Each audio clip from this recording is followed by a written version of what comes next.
আর এইচকের সর্বশেষ দিনে 80 পয়েন্টের মতো দরকার ছিল এবং আমরা খুব টেনশনেও ছিলাম।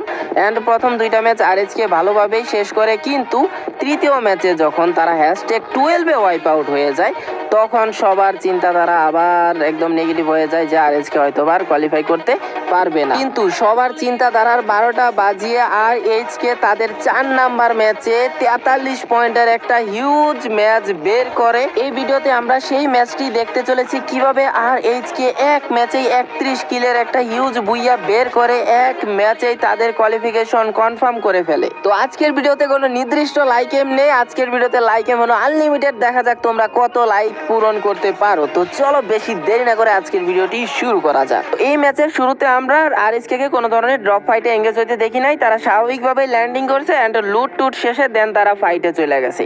তো ফাইটে যাওয়ার সময় আমরা দেখতে পাই শুধুমাত্র যে এক স্কোয়াডের সাথে ফাইট লাগছে এরকম না, একই জায়গাতে ছিল আরএইচকে, হটশট অ্যান্ড গডলাইক, মানে একই জায়গাতে তিনটা স্কোয়াড ছিল। তবে গডলাইকের অলরেডি খারাপ অবস্থা হয়ে যায়, তাদের আর দুইটা প্লেয়ার বেঁচে ছিল, একটা নক ছিল, ইকো শেষ হয়ে যায় অ্যান্ড লাস্ট প্লেয়ারটাও শেষ হয়ে যায় and full গডলাইক wipe out.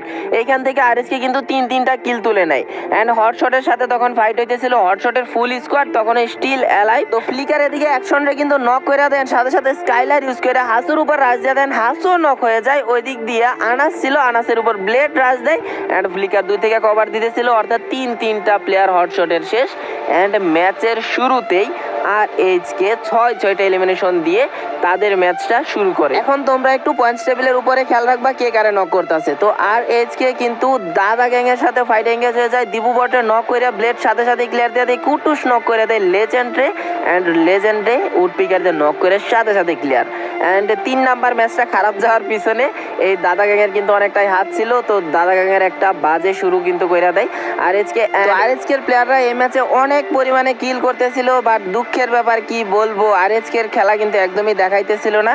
And শেষ পর্যন্ত যখন টিম ইলেট অনেকবার মার খাওয়ার পর আরএইচকের কাছে আবারও মার খাওয়া শুরু করে দেন, তাদের চিন্তা ভাবনা হয় যে ক্যামেরাটা এবার এদিকে ঘোরানো উচিত।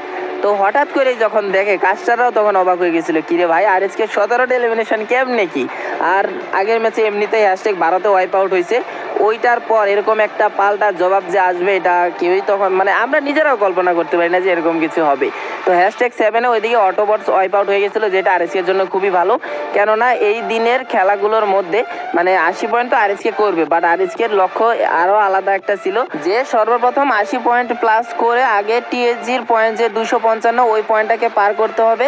অ্যান্ড আরএইচকে যত পয়েন্ট করবে ওইটা থেকে টিম ইলিটের কম পয়েন্ট থাকতে হবে অ্যান্ড কার 98-এরও কম পয়েন্ট থাকতে হবে, সেক্ষেত্রে আরএইচকে কোয়ালিফাই করে যাবে। কিন্তু আরএইচকে 4 নাম্বার ম্যাচে যা পারফরমেন্স দেখাইতেছিল তার কারণে দাদা গ্যাং, অটোবটস তারা নিজেরাই চিন্তায় পড়ে গেছিল যে তারা কোয়ালিফাই করতে পারবে কিনা। আরএইচকে যখন এই ম্যাচটাতে ভালো পারফরমেন্স করছিল এবং অতিরিক্ত পরিমাণে এলিমিনেশন পয়েন্ট বের করছিল তখন কিন্তু নিজেরই দেখতে ভালো লাগতেছিল। আর অন্য দিক দিয়ে যখন দেখি বাইরের দেশের কাস্টাররা এত প্রশংসা করতেছি তখন তো মনে করো যে পুরা মনটা বইরা যাইতেছিল আর কিচ্ছু না। আরএইচকের কামব্যাকে অনেকেই জবাব পেয়ে গেছে, অনেক হেটার্সরাই কিন্তু আরএইচকেদের নিয়ে গতদিন যখন খারাপ খেলছে অর্থাৎ 5 নাম্বার দিনে বাজে পারফরমেন্স করছে, অনেকে আরএইচকে নিয়ে অনেক কথাই বলছে।